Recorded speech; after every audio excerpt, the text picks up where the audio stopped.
یہ تفسیر ابن کثیر ابن قیم یہ شاگرد ہے ابن تیمیہ کے. ابن کثیر نے یہاں پر وہ حدیث لکھی جو سرکار نے فرمائی، درجنوں کتابوں میں موجود ہے، راوی کی بحث بھی موجود ہے کہ بالکل سکہ راوی ہے. سرکار کے ختم نبوت کے مطلب یہ ہے، سننا توجہ سے، ختم نبوت کا مطلب یہ ہے قیامت تک کی ہر صدی کا ہر سال کا ہر مہینہ، ہر مہینے کا ہر ہفتے کا ہر دن کا ہر گھنٹے کا ہر منٹ کا ہر سیکنڈ، اس میں جو کچھ ہونا تھا سرکار دیکھ بھی رہے تھے اور بیماری کا علاج فرما بھی رہے تھے. یہ ہے ختم نبوت. تو میرے آقا علیہ السلام نے دیکھا کہ ایک بہت بڑا فتنہ نجد سے اٹھے گا. سرکار نے کچھ علامتیں بیان کی اور اس حدیث پر میں نے 3 گھنٹے دبئی میں مناظرہ کیا. میرے پاس کوئی کتاب نہیں تھے، ان کے 3 مولویوں کو میں نے کتابوں کے بغیر ہی الٹا کر دیا. اس حدیث پر سرکار سے حضرت حذیفہ بن یمان رضی اللہ تعالیٰ عنہ جو سرکار کے راز والی باتیں بتاتے ہیں، روایت کرتے ہیں کہ سرکار نے فرمایا ان مما اتخوف علیکم رجل قرأ القرآن حتى اذا رؤيت بهجة علیہ وكان رداء الاسلام فاعتراه الى ما شاء الله فانسلخ منه ونبذه وراء ظهري وسعى على جاره بالسيف ورماه بالشرك قال قلت ايهما اولى بالشرك الرامي بل المرمي قال بل الرامي بل الرامي بل الرامي. سرکار نے فرمایا مجھے امت پر ایک ایسے شخص کا بھی خطرہ ہے جن کا خطرہ ان میں سے ایک ایسا.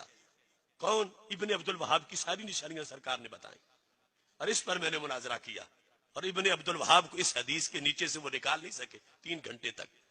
میرے نبی علیہ السلام نے فرمایا بندہ ہوگا تحریک اپنی چلائے گا قرآن پڑھ کے.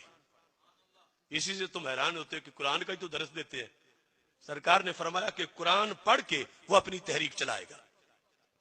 پھر وکان رداؤہ الاسلام، اسلامی لباس ہوگا اس کا، جبے وغیرہ جس طرح کی ساری صورتحال تھی.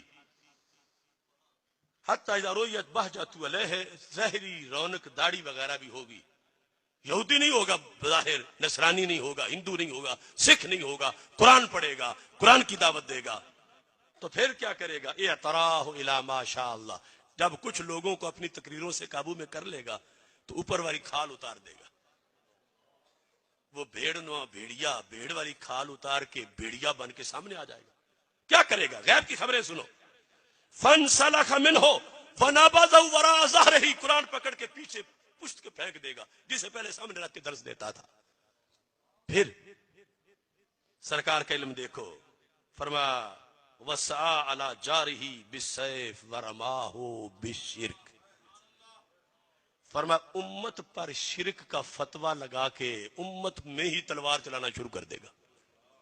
شرک کا فتویٰ، رماه بالشرك، یعنی مسلمانوں کو جب قتل کرے گا تو کہے گا چونکہ مشرک تھے، ان کا خون بہانا واجب ہو چکا تھا، ان کی بیویاں چھیننا جائز ہو چکا تھا، ان کا مال لوٹنا لازم ہو چکا تھا. یہ فتویٰ لگا کے مسلمانوں کا خون بہاتا جائے گا.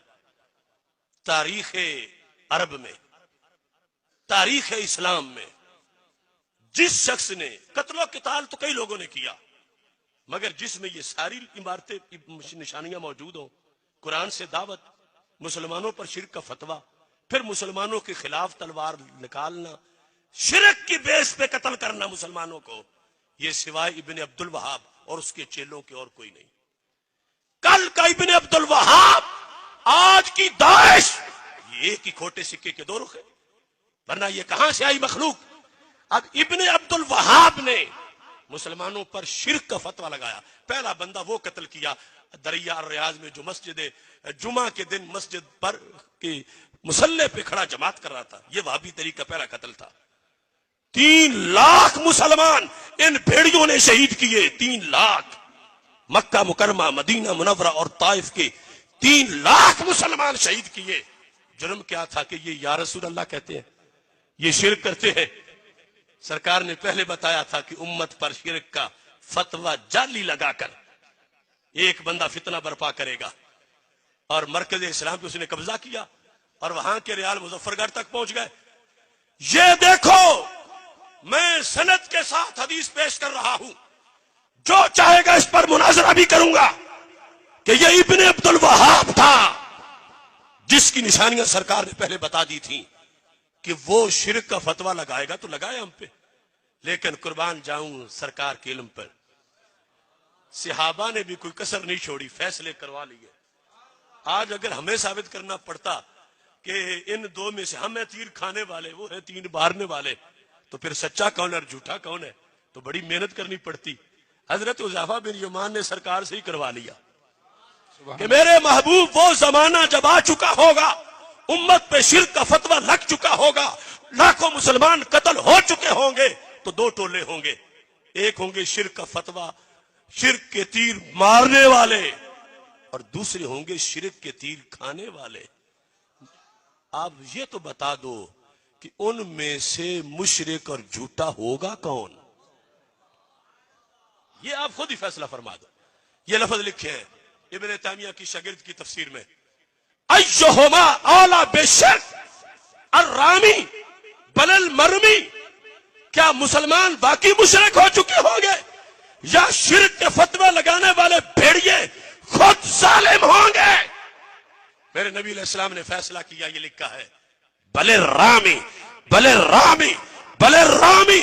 اے حذیفہ بن یمان سنانا میری امت کو کہ جس وقت یہ شرک کے فتوے لگانے والے شرک کے فتوے لگا رہے ہوں گے، اس وقت کی امت کا کوئی جرم نہیں ہوگا، وہ سچے مسلمان ہوں گے۔ یہ فتوے لگانے والے خود ہی دین کو چھوڑ کے جا چکے ہوں گے۔